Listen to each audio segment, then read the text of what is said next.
আসসালামু আলাইকুম, কেমন আছেন সবাই? আশা করি সবাই ভালো আছেন। গ্রীষ্মকালীন আরেকটি ফল ডেওয়া, অনেকে হয়তো চেনেন আর অনেকে নাও থাকতে পারেন।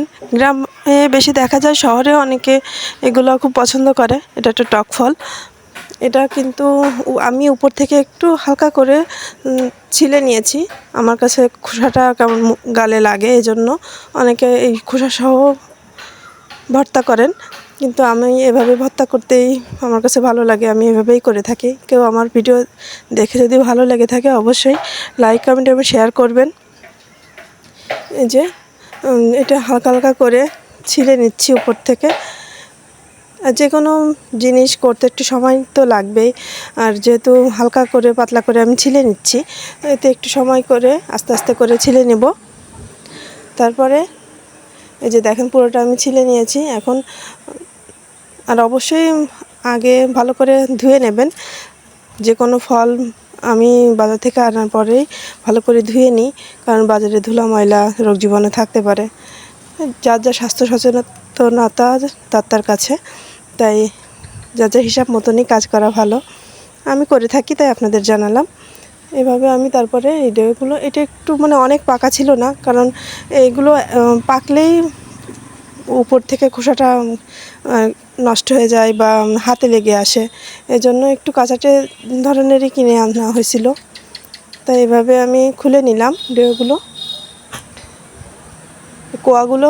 আর এটা কিন্তু অনেক বেশি জিনিসপত্র লাগে না, শুধু একটু লবণ আর কাঁচামরিচ। আর যার কাঁচামরিচ পছন্দ না, সে শুকনো মরিচ দিয়েও নিতে পারেন।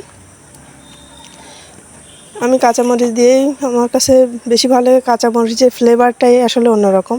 সব জিনিসে কিন্তু সব মাখাতে আবার শুকনো মরিচ ভালো লাগে না। এই কাঁচা ফল মাখাতে বেশিরভাগ সময় কাঁচামরিচ দিলেই কিন্তু ভালো লাগে। আর এটা বলার সময় আমার নিজেরই গালে পানি চলে আসতেছে, কারণ এটা খুবই টেস্টি ছিল। আর আমি সঙ্গে একটু টক হওয়াতে আমি একটু চিনি দিয়ে নিয়েছিলাম, লবণ, চিনি এবং কাঁচামরিচ। জাস্ট এটুকু দিয়েই ভালো করে মেখে নিয়েছি।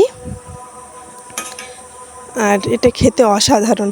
যারা আমার ছোট ছোট ভিডিওগুলো দেখে ভালো লাগে তারা, আর আমার যারা সবসময় সঙ্গী আমার ভিডিওগুলো দেখে থাকেন, অবশ্যই লাইক, কমেন্ট এবং শেয়ার করবেন।